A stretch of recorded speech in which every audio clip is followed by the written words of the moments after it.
तो hello guys, online genius channel में आपका स्वागत है। अगर हमारे चैनल में पहली बार आए तो ज्वाइन कर लेंगे टेलीग्राम। लाइक कर सकते हैं, शेयर कर सकते हैं, सब्सक्राइब कर सकते हैं।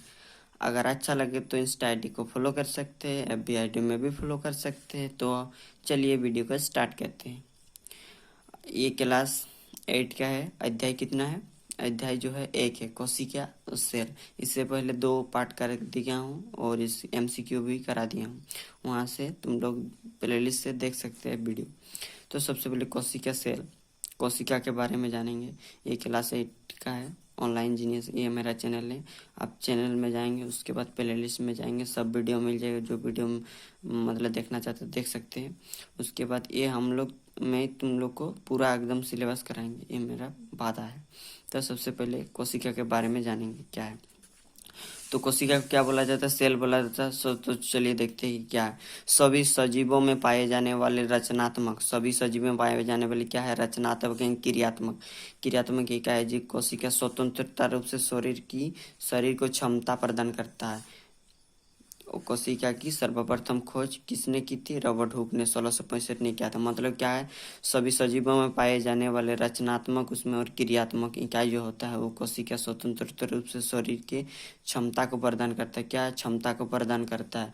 कोशिका उसके मतलब रचनात्मक और क्रियात्मक इकाई जो कोशिका स्वतंत्र क्या प्राप्त करता है? शरीर के जो क्षमता मतलब प्रतिरोधक क्षमता को ये करता है, प्राप्त करता है, प्रदान करता है। और कोशिका की सर्वप्रथम खोज किसने की थी? क्वेश्चन में 1 नंबर में आ सकता है। किसने की थी? रॉबर्ट हुक ने। कितने कब किया था? 1665 ने किया था। उसके बाद यहाँ देख सकते हैं दूसरा नंबर कोशिका के प्रकार। तो सबसे पहले देखेंगे कोशिका का प्रकार क्या है। यूकैरियोटिक और नहीं, सबसे पहले प्रोकैरियोटिक, उसके बाद यूकैरियोटिक। मिस्टेक हो गया था, चलो माफ कीजिएगा। तो ये सबसे पहले प्रोकैरियोटिक, यूकैरियोटिक। उसके बाद यहाँ से देख सकते हैं, ये वेरी वेरी इंपॉर्टेंट है। इसको मतलब अंतर स्पष्ट करने में आता है, हमेशा आता है। अगर लॉन्ग मतलब आंसर में पूछेगा तो आने का संभावना बहुत ज़्यादा रहता है इसका। तो सबसे पहले देखेंगे नहीं, सबसे क्या है? प्रोकैरियोटिक। प्रोकैरियोटिक तो सबसे पहले यह प्राचीन कोशिका है। क्या है? ये प्राचीन कोशिका है। उसके बाद यहाँ से देख सकते हैं यह कम विकसित है। इसके क्या है? कम विकसित है। इसका आकार जो है 1 से 10 माइक्रोमीटर है। कितना है? 1 से 10 माइक्रोमीटर है। इसका जो उदाहरण देख सकते हैं जीवाणु। सबसे पहले पहला पॉइंट क्या देखा? प्राचीन कोशिका यह कम विकसित है और इसका जो 1 से 10 माइक्रोमीटर में होता है। इसका उदाहरण हम लोग देख सकते हैं जीवाणु। इसमें केंद्रक स्पष्ट रूप से दिखाई नहीं देता है। जो इसमें होता है प्रोकैरियोटिक में, इसमें केंद्रक जो है स्पष्ट रूप से क्या होता है? नहीं दिखाई देता है।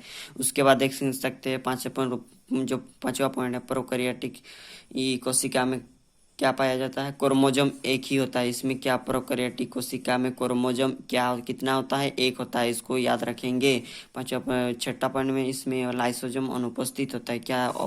इसमें लाइसोजोम जो होता है क्या होता है? अनुपस्थित होता है। लाइसोजोम क्या होता है? अनुपस्थित होता है। उसके बाद देखेंगे 7वां पॉइंट केंद्रक भित्ति में अनुपस्थित होते। क्या होता है? केंद्रक भित्ति में अनुपस्थित होते। उसके बाद देखेंगे जो है नेक्स्ट पर रिक्तिका में मौजूद नहीं होता। इसमें क्या होता है? रिक्तिका में मौजूद नहीं होता है। उसके बाद गोल्जिका में अनुपस्थित होता है। क्या होता है?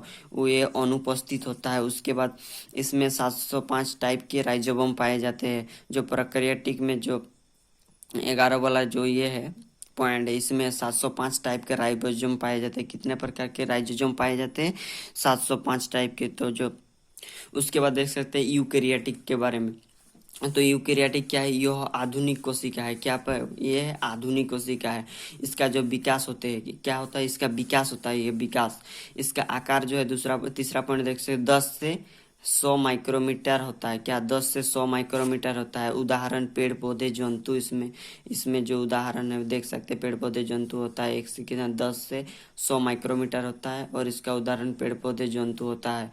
उसके बाद इसमें जो चौथा है, इसमें केंद्रक स्पष्ट रूप से दिखाई देता है। जो केंद्रक होता है इसमें स्पष्ट रूप से दिखाई देते हैं हम लोग, मतलब आंखों उसको हम लोग देख सकते हैं। उसके बाद यहाँ से देख सकते हैं इसमें 1 से अधिक क्रोमोजोम पाए जाते हैं। क्या होता है? 1 से अधिक क्रोमोजोम पाए जाते हैं। इसमें लाइसोजोम उपस्थित होते हैं। क्या होता है? लाइसोजोम उपस्थित होते हैं। केंद्रक जो होता है भित्ति में उपस्थित होता है, जो कहाँ पर, इसमें यहाँ से देख सकते ये आधुनिक क्या है, क्रोमोसोम पाए जाते हैं और लाइसोसोम किसमें उपस्थित होते हैं। उसके बाद जो नेक्स्ट पॉइंट है, केंद्रक भित्ति में उपस्थित, कहाँ, केंद्रक के भीतरी भित्ति में उपस्थित होते हैं।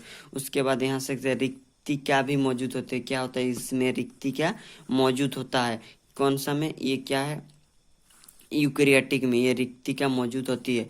इसमें क्या गोल्जिकाएं भी उपस्थित होते हैं, गोल्जिकाएं उपस्थित होते हैं। इसमें कितना 805 टाइप के राइजोबोम पाए जाते हैं। कितना इसको ये याद करेंगे 805, उसमें इससे पहले में कितना था 705, और इसमें क्या था वो इसमें इससे पहले क्या था, ये प्रोकैरियोटिक में कितना था 705 और इसमें कितना है 805 राइजोम पाए जाते हैं। उसके बाद जो नेक्स्ट पॉइंट है क्या है, कोशिका की संरचना, उसको मतलब किस प्रकार से हम लोग ये किए हैं। तो संरचना देखेंगे, कोशिका के आकार भिन्न होती है, जो 1 माइक्रोमीटर से 100 माइक्रोमीटर तक होती है। कितना होता है 1 माइक्रोमीटर से 100 माइक्रोमीटर तक होती है। माइक्रोप्लाज्मा नामक एक जीवाणु सबसे छोटी कोशिका होती है। जो प्लाज्मा नामक एक जीवाणु जो होते है सबसे छोटी कोशिका होती है। उसका जो होता है 0.1 माइक्रोमीटर होता है। कितना 0.1 माइक्रोमीटर होता है। शुतुरमुर्ग का अंडा सबसे बड़ी कोशिका होती है। जो शुतुरमुर्ग का जो अंडा होता है वो सबसे बड़ा कोशिका होता है, जिसकी लंबाई जो होता है कितना होता है 170 मिलीमीटर होती है एवं चौड़ाई कितना होता है 130 मिलीमीटर होती है। मनुष्यों की सबसे लंबी जो कोशिका होती है, कौन सा कोशिका, तांत्रिक कोशिका होता है। तांत्रिक कोशिका काम होता है सूचना पहुंचाना, मतलब वो मस्तिष्क को सूचना पहुंचा देता है और मस्तिष्क हाथ या पैर को किसी को मतलब ये कर देता, मतलब आदेश दे देता है, तो वो अपना इस तरह से कार्य करता है। तो जो तांत्रिक कोशिका है उसका कार्य है सूचना पहुंचाना। उसके बाद हम लोग देख सकते हैं मीट क्या होता है, तांत्रिक कोशिका होती है जो 1 मीटर होती है। इसका लंबाई जो होता है तांत्रिक कोशिका का 1 मीटर होता है। कोशिका का आकार गोलाकार, अंडाकार एवं अनियमित होता है। जो कोशिका का आकार है हम लोग उसको मतलब अनियमित प्रकार का आकार हो सकता है, गोलाकार होता है, अंडाकार होता है, अनियमित होता है, मतलब उसका मतलब आकार बहुत प्रकार से होते हैं। यहाँ से फिगर देख सकते हैं, मतलब पेंसिल से बनाई हूँ इसलिए अच्छा से नहीं दिख रहा है, तुम लोग किताब से देख सकते हैं। ये जो है ये तांत्रिक कोशिका है, ये मनुष्यों में पाए जाते हैं। जो ई वाला फिगर है तुम लोग जो किताब से देख लीजिएगा। तो जो नेक्स्ट इसका पॉइंट है, इस पॉइंट को देखते हैं क्या है, कोशिका का भाग। कोशिका का भाग जो है मतलब जो उस कोशिका के भाग के बारे में जानेंगे, उसको वर्णन करेंगे। तो सबसे पहले कोशिका झिल्ली क्या है, तो यहाँ इंग्लिश में सेल मेम्ब्रेन बोला जाता है, इसको लिख सकते हैं, तुम लोग इंग्लिश में भी जान सकते हैं। यह कोशिका का बाहरी आवरण होता है। जो कोशिका झिल्ली होता है ना, कोशिका का बाहरी आवरण होता है। इससे क्या अंदर में कोशिका के सभी अंग पाए जाते हैं। ये कोशिका झिल्ली के अंदर में जितने भी मतलब उसके अंदर में सभी अंग पाए जाते हैं। इसका निर्माण प्रोटीन द्वारा होता है। यह पादप एवं क्या जंतु कोशिका दोनों में पाए जाते हैं। जो कोशिका झिल्ली होता है पादप कोशिका, जंतु कोशिका दोनों में पाया जाते हैं। और इसके अंदर में क्या अंग, जितने भी उसके पादप की झिल्ली के अंदर में अंग पाए जाते हैं। इसके अंदर में यहाँ देख सकते हैं कोशिका भित्ति क्या है, कोशिका भित्ति। तो कोशिका भित्ति के बारे में जानेंगे। तो कोशिका भित्ति केवल पादप कोशिका में पाए जाते हैं। जो कोशिका भित्ति होता है कहाँ पाया जाता है, पादप कोशिका में पाया जाता है। इसका निर्माण सेलुलोज कोशिका सेलुलोज जो होता है कोशिका द्वारा होता है। उसके यह पौधे का आकार एवं सुरक्षा प्रदान, इसका जो काम है पौधे को आकार एवं उसको सुरक्षा मतलब उसको सुरक्षा प्रदान करना। यहाँ से फिगर में देख सकते हैं कोशिका झिल्ली का ये फिगर है, अच्छा से मतलब पेंसिल से बनाए हुए इसलिए मतलब अच्छा से नहीं दिख रहा, तुम लोग किताब से देख के बना लीजिएगा। अगर इसका नोट चाहिए तो टेलीग्राम ज्वाइन कर लेंगे। टेलीग्राम में इसका मतलब हम PDF दे देंगे। कमेंट सेक्शन में जो मतलब ज़रूरत है कमेंट कर दीजिए, हम आपको कमेंट को देख के उसके बारे में जो मतलब ज़रूरत है उसके बारे में वीडियो बनाएंगे। तो सबसे पहले तीसरा नंबर कोशिका द्रव्य में के बारे में जानेंगे। कोशिका द्रव्य एक जेली जैसा पदार्थ होता है। कोशिका द्रव्य क्या है, एक जेली जैसा पदार्थ होता है। यह कोशिका झिल्ली एवं केंद्रों के माध्यम में उपस्थित होता है। कोशिका का द्रव्य के जेली जैसा पदार्थ है। क्या है ये कोशिका जो द्रव्य जेली जैसा पदार्थ है। कैसा पदार्थ है, जेली जैसा पदार्थ होता है। यह कोशिका झिल्ली एवं केंद्रों के माध्यम माध्य में उपस्थित होता है। कहाँ होता है? ये कोशिका झिल्ली एवं केंद्रों के माध्य में स्थित होते हैं, एकदम माध्य में उपस्थित होते हैं।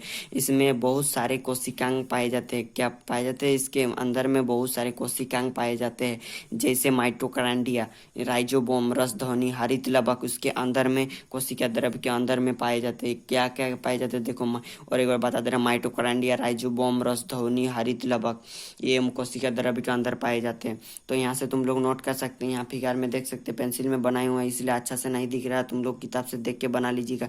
इसका नोट चाहिए तो टेलीग्राम ज्वाइन कर लेंगे। अगर पहली बार चैनल में है तो लाइक और शेयर सब्सक्राइब कर देंगे। धन्यवाद, इतना ही कहते। तो नेक्स्ट जो पॉइंट है उसके बारे में आगे देख। तो राजधानी क्या, हमारे शरीर में 65% जल पाए जाते हैं। कितना पाए जाते? 65% जल पाए जाते हैं।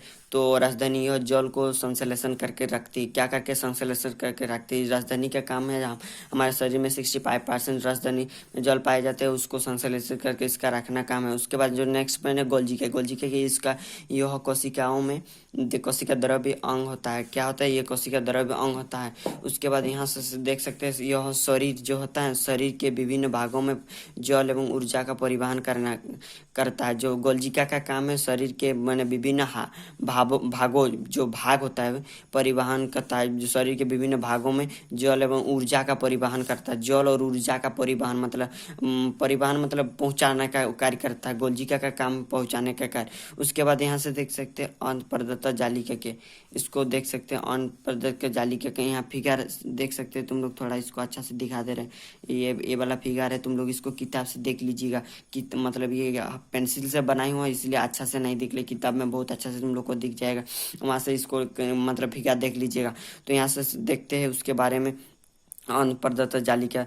तो यह कोशिका में कंकाल का काम, मतलब कंकाल का काम करता है। क्या इसका काम जो होता है कंकाल का काम करता है? क्या इस अंतःप्रदत्ता जालिका का निर्माण करता है। क्या क्या करता है? बसा का। क्या इसका जो होता है अंतःप्रदत्ता जालिका बसा का निर्माण करता है। किसका क्या करता है? बसा का निर्माण करता है। अंतःप्रदत्ता जालिका प्रोटीन का निर्माण करता है। वो क्या करता है? ये प्रोटीन का निर्माण करता है। नेक्स्ट जो पॉइंट है लाइसोजोम है। क्या है लाइसोजोम? यहाँ से देख सकते हैं लाइसोजोम जल की अपघटक एंजाइम पाए जाते हैं, जो सभी कोशिका के अंग के अपने काम करने के लिए प्रेरित करता है। ये जो लाइसोजोम होता है अपघटक एंजाइम पाए जाते हैं। लाइसोजोम अपघटक सभी कोशिका के अंग जो होते हैं, जितने भी कोशिका का अंग होता है अपने काम करने के लिए प्रेरित करता है। जो ये लाइसोजोम है इसका काम करने के जितने भी कोशिका उसको प्रेरित करता है, मतलब उसको आदेश देने प्रेरित करता है। जो कोशिका अंग सही से काम नहीं करता, जो कोशिका का अंग मतलब सही रूप से काम नहीं करता है उसे क्या कहते हैं? लाइसोजोम। पूरी तरह से उसे नष्ट कर देता है। क्या? उस लाइसोजोम जो पूरी तरह से जो वाला कोशिका मतलब कार्य नहीं उसको नष्ट कर देता है। और इसलिए इसे हम आत्महत्या क्या कहते हैं? आत्महत्या की थैली कहा जाता है इसको, इसलिए आत्महत्या की थैली कहा जाता है। इसे एटम बॉम्ब भी कहा जाता है। क्या कहा जाता है? इसको एटम बॉम्ब कहा जाता है। ये वेरी वेरी इंपॉर्टेंट है, इसको एग्जाम में हमेशा पूछा जा सकता है, तो आने का संभावना है, इसलिए इसको अच्छा से पढ़ लेंगे। ये यहाँ से देख सकते हैं इसका फिगर, ये लाइसोजोम का फिगर है, इसको किताब से बना लीजिएगा। उसके बाद यहाँ से देख सकते हैं राइबोसोम अगर थोड़ा मिस्टेक हो तो माफ कीजिएगा। तो देख सकते हैं यहाँ राइजोबोम, यह कोशिका का ही अंग है। क्या है? यह कोशिका का जो छोटी कंज होते हैं, इसको देखने छोटे कंज होते हैं, इसको देखने के लिए हम सूक्ष्मदर्शी की आवश्यकता पड़ती है। मतलब इस बिना सूक्ष्मदर्शी के हम राइजोबोम को नहीं देख सकते, इसलिए हम उसको सूक्ष्मदर्शी की सहायता से देख सकते हैं। यह प्रोटीन की निर्माण में सहायता करता है। ये प्रोटीन का जो निर्माण करने में सहायता करता है। ये दो प्रकार के होते हैं। जो राइबोसोम होता है वो दो प्रकार के होते हैं, 705 और 805। तो 705 और 805 क्या है उसके बारे में यहाँ से देखेंगे। तो क्या है 705? यह आकार में छोटा होता है। क्या होता है? यह आकार में छोटा होता है।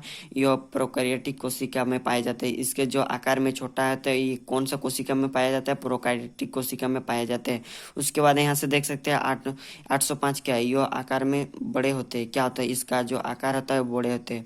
और एवं यूकेरियोटिक जो कोशिका में पाए जाते हैं। कहाँ पाए जाते हैं? यूकेरियोटिक कोशिकाओं में पाए जाते हैं। यहाँ से देख सकते हैं तो यहाँ देखेंगे माइटोकॉन्ड्रिया के बारे में। तो माइटोकॉन्ड्रिया को कोशिका का ऊर्जा भी कहा जाता है। कोशिका का माइटोकॉन्ड्रिया कोशिका ऊर्जा भी कहा जाता है, क्योंकि यह ग्लूकोज को विखंडन करके, मतलब ग्लूकोज को तोड़ने का, विखंडन करने का क्या करता है, सहायक सहायनिक रासायनिक ऊर्जा में परिवर्तित कर देता है, मतलब विखंडन करके रासायनिक ऊर्जा में परिवर्तित कर देता है। यह सभी अंगों के जितने भी अंग होते हैं, जरूरत हो उतने ही मात्रा में ऊर्जा का प्रदान, मतलब जितना माइटोकॉन्ड्रिया का यही काम है, वो ग्लूकोज को विखंडन कर देता है और रासायनिक ऊर्जा को जितना परिवर्तित कर देता है। और यह सभी अंगों को जितना मतलब जरूरत उतना ही मात्रा में ऊर्जा का प्रदान कर देता है। यहाँ से देख सकते हैं इसका फिगर अच्छा से, ये माइटोकॉन्ड्रिया का फिगर है। इसको भी आप लोग किताब से बना लीजिएगा, क्योंकि यहाँ पेंसिल में बनाया हुआ है इसलिए अच्छा से नहीं दिख रहा। सो किताब में देके इसका हम नोट देंगे।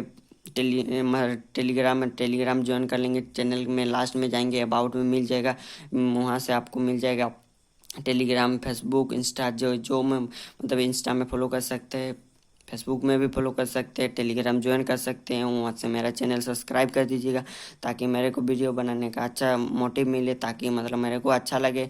इतना रात को आप लोग के लिए मतलब जितने भी मतलब कष्ट करें कि मेरे को एक लाइक और एक सब्सक्राइब चाहिए, उससे ज़्यादा कुछ नहीं चाहिए। आप लोग को पैसा थोड़ी मांग रहे। तो आप यहाँ से देख सकते हैं हरित लवक के बारे में। क्या हरित लवक पादप कोशिका का ही अंग है। जो हरित लवक है पादप कोशिका का ही अंग है। यहाँ प्रकाश संश्लेषण के कारण भौतिक ऊर्जा, रासायनिक ऊर्जा के कारण क्या होता है, हरित लवक जो होता है, हरित लवक पादप कोशिका का अंग है। किसका है, पादप कोशिका का अंग है। यह प्रकाश संश्लेषण के कारण भौतिक ऊर्जा को, जो होता है प्रकाश संश्लेषण के कारण भौतिक ऊर्जा को रासायनिक ऊर्जा में क्या कर देता है, परिवर्तित कर देता है। इसका रंग हरी होती है। क्या होता है, इसका जो रंग होता है हरी होती है। यह रंग के कारण होती है। इसका विकास नील हरित शैवालों के कारण संभव है, हो पाई है। तो यहाँ से इसका जो है फिगर देख सकते हैं। केंद्रक है, केंद्रक हरित लवक है, राजधानी है, कोशिका है, पादप कोशिका का ये यहाँ है। इसको अच्छा से बना लीजिए। यहाँ से केंद्रक के बारे में देखेंगे। यह कोशिका के सजीव संगठन है। यह पादप एवं जंतु कोशिका दोनों में पाए जाते हैं। यह कोशिका के सजीव संगठन है। क्या है, सजीव संगठन है। यह पादप एवं जंतु कोशिका दोनों में पाए जाते हैं। यह दानेदार एवं अर्ध पारदर्शी होता है, मतलब आर पार दिखाई देता होता है, मतलब दिखाई देने वाला है, पारदर्शी होता है। एक पुनः विकसित कोशिका में केंद्रक में पाई जाती है। जो अगर पूरी तरह से बना हुआ मतलब विकसित हो जाते हैं तो उसके केंद्रक में पाई जाती है। उसके बाद पैरामेसियम में एक से अधिक केंद्रक पाए जाते हैं, तथा राइजोबोम में उनके केंद्रक में पाए जाते हैं। राइजोम में और उसके केंद्रक में। यहाँ से फिगर देख सकते हो, उतना अच्छा से नहीं दिख रहा। इसको भी आप लोग किताब से देख लीजिएगा अच्छा से, मतलब पेंसिल में बनाई हुआ है इसलिए मतलब अच्छा से नहीं दिख रहा, इसलिए इसको तुम लोग बना लीजिएगा। यहाँ जो सबसे इम्पोर्टेंट है, जंतु कोशिका का चित्र। ये बहुत बार एग्जाम में पूछा जाता है और पूछने का संभावना है, तो इसको इसलिए इसको अच्छा से देख लेंगे। इसको आप बना लीजिएगा कॉपी में, इस तरह जैसे हम बनाए हैं इसको थोड़ा। इसका राजधानी है, ये रिक्तिका है, ये केंद्रक है, ये केंद्रिका है, इसके केंद्रक बोला जाता है। इसको प्लाज्मा झिल्ली ई वाला। उसके बाद यहाँ से इसको गोल्जिकाई बोला जाता है। आंत पारदर्शी जालिका है, इसको बोला जाता है कोशिका। इसका जो द्रव्य है ये माइटोकॉन्ड्रिया, इसके बारे में तो हम आगे बता ही दिए। तो ये एक जंतु कोशिका का चित्र है। यहाँ देख सकते हैं पादप कोशिका। तो यहाँ से देख राइबोसोम इसको बोला जाता है। ये केंद्रक है, ये केंद्रिका इसको बोला जाता है। यहाँ से इसको केंद्रिका बोला जाता है इस जगह का। उसके बाद ये केंद्रक, इसको उसके आंत प्रदर्श जालिका, गोल्जिका, हरित लवक, कोशिका झिल्ली इसको बोला कोशिका झिल्ली, रिक्तिका ये वाला बोला। ये माइटोकॉन्ड्रिया कोशिका द्रव्य। यहाँ से ये क्या है, पादप कोशिका का चित्र। यहाँ से देख सकते हैं रिक्तिका के बारे में जाना है। यह कोशिका का अंग है। क्या है, ये कोशिका का अंग है। यह दोहरी झिल्ली से घिरा हुआ है। इसका जो दोहरी झिल्ली से घिरा हुआ रहता है। यह पादप कोशिका में बड़ी आकृति होती है। पादप कोशिका में सबसे बड़ी आकृति होती है यह, परंतु जंतु कोशिका में छोटी आकृति होती है। जो जंतु कोशिका उसमें सबसे मतलब उसमें छोटी होती है, कोई छोटी आकृति होती है। यह जब संश्लेषण करता है एवं पोषक तत्वों को भंडारण करता है। क्या करता है? यह संश्लेषण करता है एवं पोषक तत्वों को भंडारण करने का कार्य करता है ये रिक्तिका। उसके बाद देख सकते हैं यहाँ केंद्रिका क्या, कोशिका केंद्रों के भीतर केंद्रक द्रव्य में स्थित सबसे बड़ी साधन संरचना होती है। यह प्रोटीन डीएनए और आरएनए के साथ बनती है। क्या है? डीएनए डायऑक्सी, इसका जो होता है डायऑक्सी राइबो न्यूक्लिक एसिड, इसका होता है आरएनए आरएनए का जो फॉर्मूला में होता है राइबो न्यूक्लिक एसिड, इसका जो होता है। उसके बाद यहाँ से देख सकते हैं केंद्रक का कार्य जो होता है, यह प्रोटीन का संश्लेषण केंद्रक से कोशिका द्रव्य में आनुवंशिक गुण का स्थानांतरण करता है। ये जो होता है ये प्रोटीन का संश्लेषण, क्या प्रोटीन का संश्लेषण एवं केंद्रक से कोशिका द्रव्य से आनुवंशिक गुण का स्थानांतरण करता है। ये तरकाई के नाम से जाना जाता है। ये फिगर देख सकते हैं, इसका फिगर अच्छा से पेंसिल में बनाया हुआ है, इसलिए इसको भी किताब से बना लीजिए। यहाँ से देख सकते हैं क्या है उसका थोड़ा सा मतलब इधर रह गया था। ये कोशिका का ही अंग है जो कोशिका के विभाजन में सहायता प्रदान करता है। कोशिका को दो भागों में बांटने का मतलब सहायता प्रदान करता है। हमारे शरीर में कि सबसे अधिक कोशिका का विभाजन युकृति में होता है। जो हमारे मनुष्य के शरीर में जो कोशिका का विभाजन कहाँ होता है, सबसे ज़्यादा युकृति में होता है, युकृति में होता है। उसके बाद जानेंगे जीव द्रव्य। क्या है जीव द्रव्य? कोशिका द्रव्य तथा केंद्रक रंग से निकलकर केंद्रक द्रव्य कोशिका द्रव्य में मिल जाता है।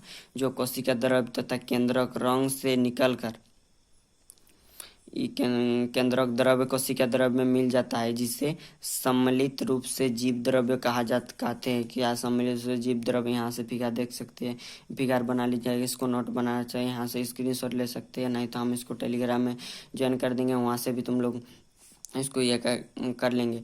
अगर चैनल में पहली बार रहे हैं तो लाइक शेयर सब्सक्राइब कर देंगे, क्योंकि बहुत मेहनत करते हैं आपके लिए। तो सबसे पहले देखते हैं पादप एवं जंतु कोशिका में अंतर। तो पादप और जंतु कोशिका में अंतर क्या? पादप कोशिका जंतु कोशिका, यहाँ दोनों मतलब इसको अंतर स्पष्ट करना है। तो पादप कोशिका आकार जो बड़ी होती है, इसका जंतु कोशिका आकार छोटी होती है। मतलब इसका जो होगा उसका उल्टा इधर वाला होगा, पादप कोशिका जो होगा उसका उल्टा हो जाएगा। तो यहाँ से मतलब आसानी से याद कर सकते हैं तुम लोग, पादप कोशिका जंतु कोशिका। उसके बाद देखो यहाँ से एक नंबर पादप कोशिका आकार में बड़ा होता है। क्या होता है? उसके बड़ा होता है आकार में। ये जंतु कोशिका आकार में क्या होता है? छोटा होती है। उसके बाद यहाँ से पादप कोशिका में कोशिका झिल्ली की भित्ति पाई जाती है। क्या? कोशिका भित्ति पाई जाती है। इसमें कोशिका भित्ति नहीं पाई जाती, इसमें हरित लवक पाई जाती है, इसमें हरित लवक नहीं पाई जाती है। इसमें पादप कोशिका की रिक्तिका बड़ी होती है, इसमें पादप रिक्तिकाएं बड़ी होती है, इसमें पादप कोशिका भित्तियाँ छोटी होती है। क्या होता है? भित्तियाँ छोटी होती है। तो यहाँ से आशा करता हूँ समझ गए।